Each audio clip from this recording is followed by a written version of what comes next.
तो ये लो student, finally मिल ही गया 25 फरवरी क्लास 12th केमिस्ट्री का वायरल पेपर। अगर आप भी 25 फरवरी को क्लास 12th केमिस्ट्री का पेपर देने जा रहे हैं तो बस आप इस पेपर को लास्ट तक देख लेना। मैं गारंटी लेता हूं इस बार आपका 70 में 60 जरूर आएंगे। इस बार 70 में 60 जरूर लाना है, कोई नहीं रोक सकता आपको 60 लाने से। ये वीडियो बहुत इंपॉर्टेंट है और अपने इस पूरे टॉपिक को सॉल्यूशन के साथ मैं वीडियो को बताने वाला हूं। ऐसा वीडियो आपको पूरी यूट्यूब पर भी नहीं मिलेगा। चुपके से अगर आप आधी रात को भी इस वीडियो को देख रहे हो, फिर भी इस बार इस पेपर को देखकर जरूर जाना। इसमें जितने भी क्वेश्चन हैं सारे बहुत इंपॉर्टेंट हैं और आपके बोर्ड एग्जाम में बार बार आए हैं।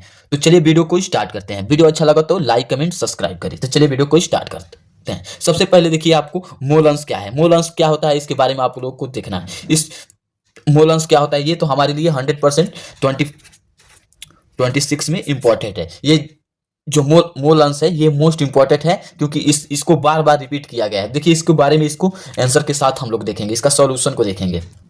देखिए इसका मोल अंश का कैसे लिखेंगे। किसी विलयन के उपस्थिति किसी अवयव को विलेय और विलायक के मोल अंशों और विलयन के उपस्थित, देखिए किसी अवयव में विलेय और विलायक के मोलों की संख्या और विलयन में उपस्थित कुल मोलों की संख्या के अनुपात को उस अवयव के मोल अंश कहते हैं। देखिए उसमें विलेय और विलायक के मोल अंश की संख्या और विलयन, जो विलयन होते हैं उनके उपस्थिति कुल मोलों की संख्या के अनुपात को ही उसे मोल अंश कहते हैं। ये हमारा मोल अंश का डिफिनेशन हो जाएगा। आपको एग्जाम में ऐसे ही पूछेगा तो 2-3 नंबर के लिए पूछता है, 3 नंबर के लिए पूछता है तो ऐसे आपको लिख लेना है। ठीक है, मोल अंश किसे कहते हैं वैसे क्वेश्चन पूछ देगा तो आपको लिखना है किसी विलयन में उपस्थित अवयव विलेय और विलायक के मोल अंश और विलयन की उपस्थिति कुल मोलों की संख्या के अनुपात को उस अवयव के मोल अंश कहते हैं। बस ऐसे आपको लिखने पर आपको 3 नंबर मिल जाएंगे। देखिए क्वेश्चन नंबर 2 पे चलते हैं। सो स्टूडेंट क्वेश्चन नंबर 2 को देखेंगे, मोललता क्या होता है। ये देखिए क्वेश्चन नंबर 2 में जो पूछ रहा है मोललता क्या होता है इसके बारे में हम लोग देखेंगे। मोललता क्या होता है इसके बारे में आपको अच्छे से पूछा जाएगा। इसमें भी 3 नंबर के क्वेश्चन पूछ सकते हैं, 5 नंबर में पूछ सकते हैं। तो देखिए मोललता क्या है इसको हम देखेंगे। तो चलिए मोललता का देखते हैं। सो स्टूडेंट देखिए मोललता क्या होता है। 1000 ग्राम के 1000 ग्राम या 1 किलोग्राम विलायक में घुले विलेय पदार्थों के मोलों की संख्या को विलयन की मोललता कहते हैं। देखिए 1000 ग्राम या 1 किलोग्राम विलायक होते हैं। देखिए 1000 ग्राम और 1 किलोग्राम में घुले विलेय और पदार्थ के मोलों की संख्या को विलयन की मोललता कहते हैं। इसे एम से दर्शाते हैं। जैसे इसे एम से दर्शाते हैं, ठीक है, इसके डिफिनेशन क्या हो जाएगा। देखिए मोललता स्मॉल एम इक्वल टू विलेय के मोल, मोललता को स्मॉल एम से प्रदर्शित किया जाता है। विलेय के मोल और विलायक के द्रव्यमान जी से इसको प्रेजेंट किया जाता है इंटू 100 जो इंटू 1000 जो है इसे गुणा करा देंगे। इसी को हमारा ये मोललता का डिफिनेशन हो जाएगा। ठीक है, आपको इस पर बहुत सारे न्यूमेरिकल दिया जाता है, आपको इसको सॉल्व करना पड़ेगा, आपको सीखना पड़ेगा कैसे इसको न्यूमेरिकल इस पर लगाया जाता है। ठीक है, तो क्वेश्चन नंबर 3 पे चलते हैं। सो स्टूडेंट क्वेश्चन नंबर 3 को देखेंगे। देखिए क्वेश्चन नंबर 3 में पूछ रहा है मोलरता पूछता है। क्वेश्चन नंबर 3 में मोलरता पूछ रहा है आपको। देखिए यहाँ पर क्वेश्चन नंबर 3 में मोलरता पूछता है। मोलरता क्या होता है ये भी 3 नंबर में पूछ सकता है, 5 नंबर में पूछ सकता है। तो इसका मोलरता कैसा होता है इसको देखेंगे हम। सो स्टूडेंट देखिए मोलरता क्या होता है। मोलरता लिखा है 1000 मिलीलीटर आयतन वाले विलयन में घुले विलेय के पदार्थों के कुल मोलों की संख्या। देखिए 1000 मिलीलीटर में आयतन वाले विलयन में घुले विलेय पदार्थों की कुल मोलों की संख्या उस विलयन की मोलरता कहलाती है। इसे कैपिटल एम से प्रदर्शित किया जाता है। देखिए मोलरता को स्मॉल एम और मोलरता को कैपिटल एम से प्रदर्शित किया जाता है। मोलरता का क्या डिफिनेशन होता है। देखिए मोलरता कैपिटल एम इक्वल टू विलेय के मोल अपॉन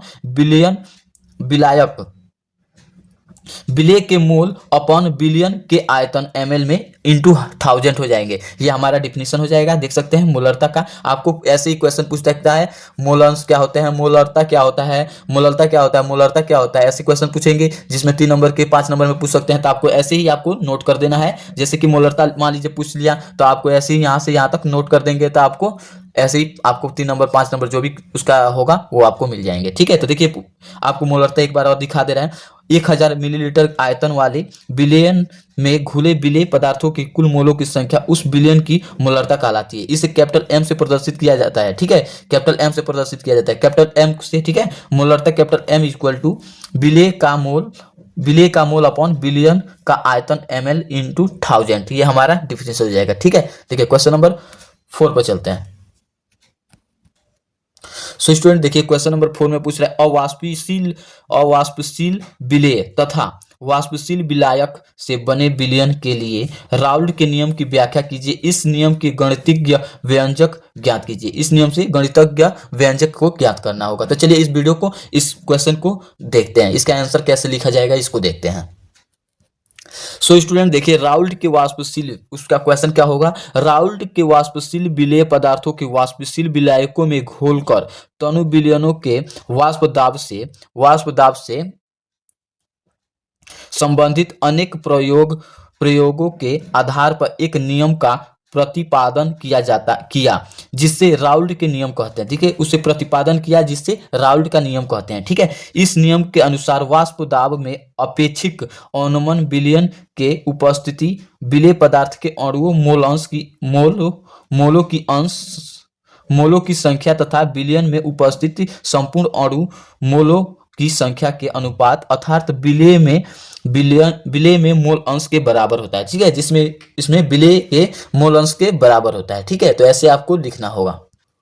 और देखिए यदि विलयन में अवाष्पशील विलेय के मोलों की संख्या n और वाष्पशील विलायक के मोलों की संख्या कैपिटल N है तो विलेय के मोल अंश उसको कैसे डिफिनेशन उसका देखिए, ठीक है। Pa, ठीक है, और minus PS upon P naught हो जाएगा, ठीक है, equal to N upon N plus capital N into x विलेय, ठीक है। ये हमारा विलेय हो जाएगा, ठीक। जहां देखिए P not A minus PS वाष्प दाब का अनुमान है, जो ये हमारा अनुमान है, ठीक है। और जहां पर देखिए केवल ये हमारा अनुमान हो जाएगा, ठीक है। और देखिए वाष्प दाब का अनुमान हो जाएगा और ये देखिए PA और PS अपॉन P नॉट जो है वाष्प दाब के अपेक्षिक अनुमान है, ठीक है। ऐसे ही आपको क्वेश्चन पूछेंगे 5 नंबर में, तो आपको यहां तक आपको नोट कर देना है, ठीक है। तो आप लोग देख सकते हैं क्वेश्चन नंबर अब 6 पर चलते हैं।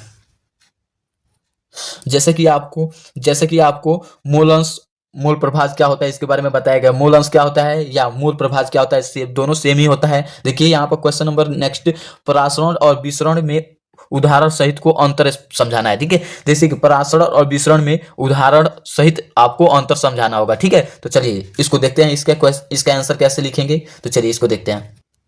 सो स्टूडेंट देखिए परासरण और विसरण में अंतर। सबसे पहले देखिए परासरण लिखेंगे, परासरण क्या होता है इसके बारे में लिखेंगे, देखिए। या विसरण भी, जैसे कि आपको 2 खाने बनाकर उसे भी लिख सकते हैं, जो रो और कॉलम जैसे बनाकर भी लिख सकते हैं। और देखिए ऐसे भी लिख सकते हैं। परासरण को पहले लिखेंगे, परासरण में अर्धपरागम्य झिल्ली का होना अनिवार्य है। जैसे कि परासरण जो होता है उसमें अर्धपरागम्य झिल्ली का होना अनिवार्य होता है, और विसरण में अर्धपरागम्य झिल्ली नहीं होता है, ठीक है, अनिवार्य नहीं होता है, ठीक है। तो देखिए क्वेश्चन नंबर परासरण में देखिए सेकेंड वाला देखेंगे, परासरण में विलायक के कण केवल एक ही दिशा में विस्तृत होते हैं। और उसमें लिखेंगे विसरण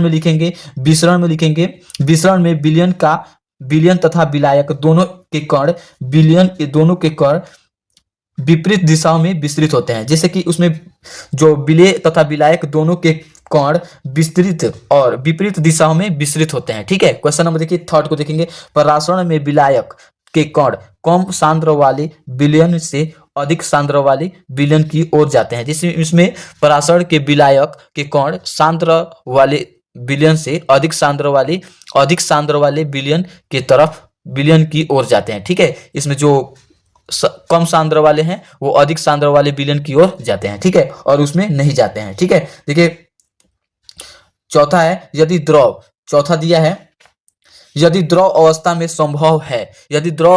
संभव हो तो, ठीक है। ये अगर परासरण जो द्रव अवस्था में संभव है, ठीक है। और देखिए क्वेश्चन, इसका उदाहरण देख सकते हैं आप, लाल रक्त कणिकाएं ताजी जल में रखने पर फूल जाती है। जो लाल रक्त कणिकाएं होती हैं ताजे जल में रखने पर फूल जाती हैं, ठीक है। और देखिए विसरण को कैसे लिखेंगे आप।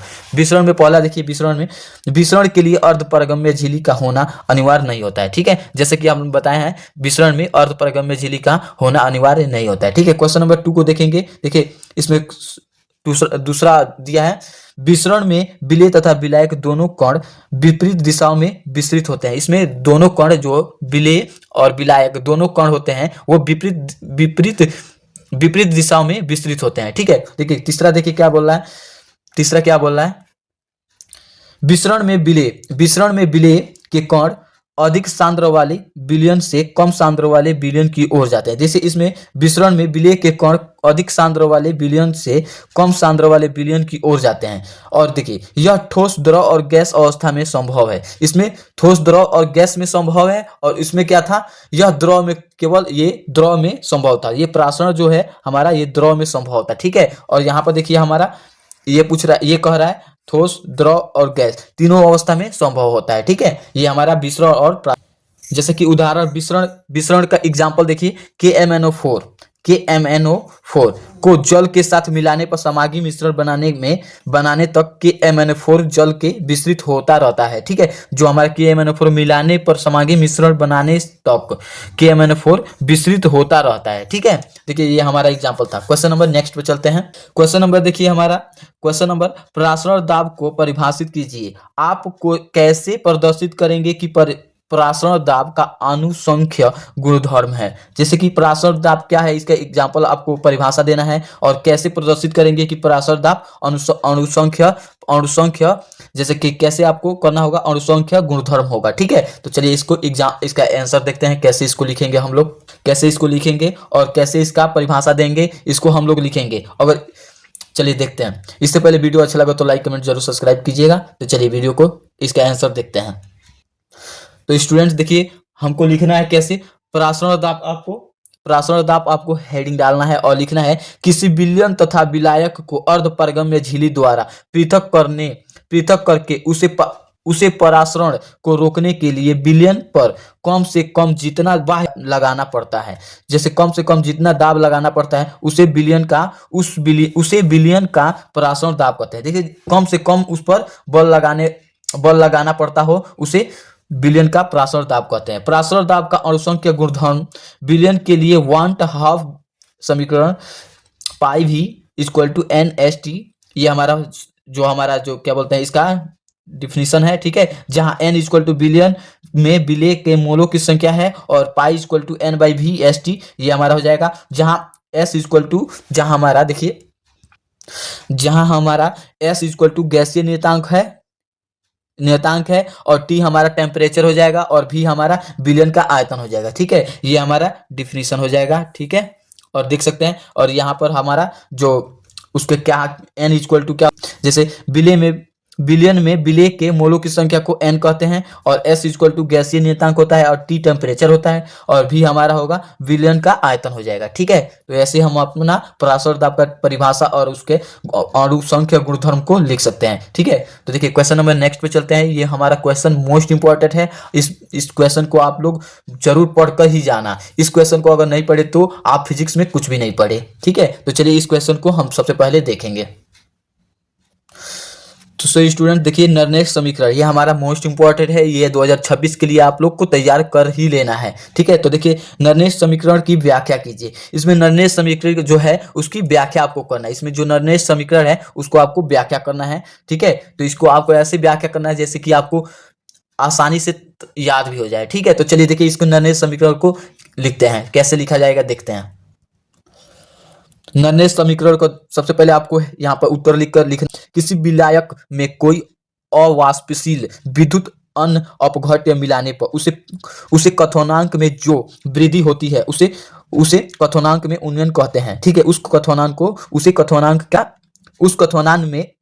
कथनांक में उन्नयन कहते हैं। कथनांक में उन्नयन को डेल्टा टीवी से दर्शाते हैं। जैसे कि कथनांक को डेल्टा टीवी से हम लोग दर्शाते हैं। जैसे कि आप delta TV equal to T2 minus T1 लिख सकते हैं। उत्तर देखिए ऐसे लिख सकते हैं। और देखिए निर्णय समीकरण कैसे हम लोग करना है। ठीक है, तो ये देखिए सबसे पहले क्या करना है हमको, n प्लस, ठीक है, और प्लस n e पर माइनस हो जाएगा। ठीक है, ये पर माइनस चार्ज हो जाएंगे। तो ठीक है, और देखिए ms हो जाएगा, ये सॉलिड है। ठीक है, e equal to, E cell हो जाएगा हमारा, ई नॉट भी सेल है। ठीक है, माइनस ये हमारा मान होता है। ठीक है, 2.2.303 हमारा ये मान होता है, और RT/NF log 10 और m/n m पर n प्लस हो जाएंगे हमारा ये, ठीक है। देखिए इसको कैसे, अब इसका जो इसका मान है ई सेल, ये m प्लस n प्लस, इसका मान क्या होता है, जहां सो स्टूडेंट देखिए, जहां ई सेल, जो ई सेल दिया था इलेक्ट्रोड विभव होता है, ठीक है, और ई नॉट सेल जो होता है मानक इलेक्ट्रोड विभव होता है, ठीक है। जो ई सेल होता है इलेक्ट्रोड विभव और जो ई नॉट है वह मानक इलेक्ट्रोड विभव होता है, ठीक है। और देखिए आर इक्वल टू गैसीय नियतांक होता है, और एफ जो एफ होता है कैपिटल एफ फैराडे का नियतांक है, ठीक है। और एन इक्वल टू इलेक्ट्रॉन की संख्या होता है, ठीक है। ये देखिए हमारा ऐसे आपको नन्हे समीकरण को आपको एक्सप्लेन करना है, उसकी व्याख्या लिखना है, और ऐसे आप लिख दिया तो आपको 5 नंबर, जो भी 5 नंबर 3 नंबर का क्वेश्चन होगा आपको ठीक है, वो जितने भी उसमें नंबर का आप लिखेंगे उतना मिल ही जाएगा। तो देखिए क्वेश्चन नंबर लास्ट हमारा क्वेश्चन है जो मोस्ट इंपॉर्टेंट है। इस क्वेश्चन को करना जरूरी ही नहीं, बहुत ही जरूरी है, ठीक है। इसको देखिए, इस लास्ट क्वेश्चन पर जरूर देखना।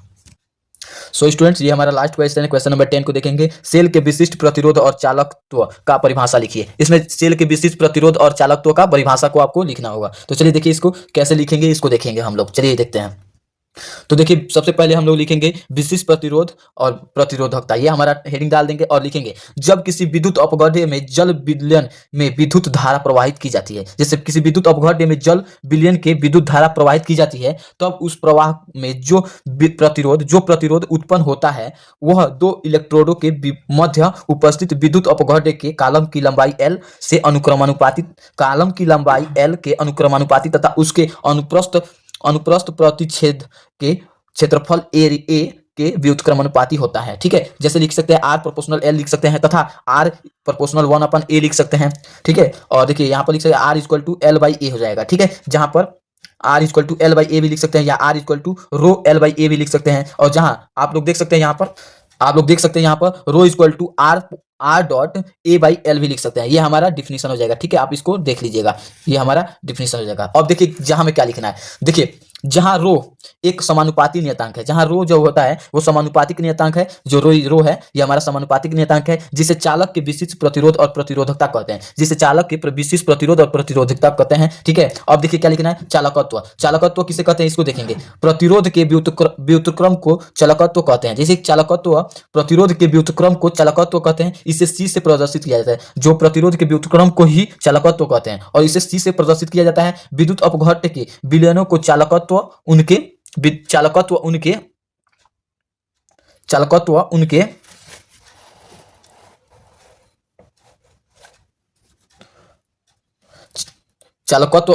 प्रतिरोध के अपेक्षा अधिक उपयोग में लाया जाता है, क्योंकि इन विलयनों के प्रतिरोध धात्विक चालकों के प्रतिरोध में अपेक्षाकृत बहुत अधिक होता है। इस प्रकार के चालकत्व का मात्रक ओम या महो होता है, ठीक है। जो ओम या महो होता है, ठीक है। इसका देखिए कैसे इसका डिफिनीशन लिखना है हम लोग को। इसका डिफिनीशन आप लोग लिख सकते हैं, विद्युत अपघटनीय चालकत्व C से प्रदर्शित किया जाता है इक्वल टू 1 विद्युत अपघटनीय प्रतिरोध R से इसको दर्शाया जाता है, ठीक है। ये हमारा फॉर्मूला हो जाएगा, ठीक है। तो देख सकते हैं ऐसे ही आप लोग को एग्जाम में लिखना होगा। तो चलिए वीडियो को यहीं पर समाप्त किया जाता है। वीडियो अच्छा लगा तो लाइक कमेंट सब्सक्राइब करें। Thank you for watching my video.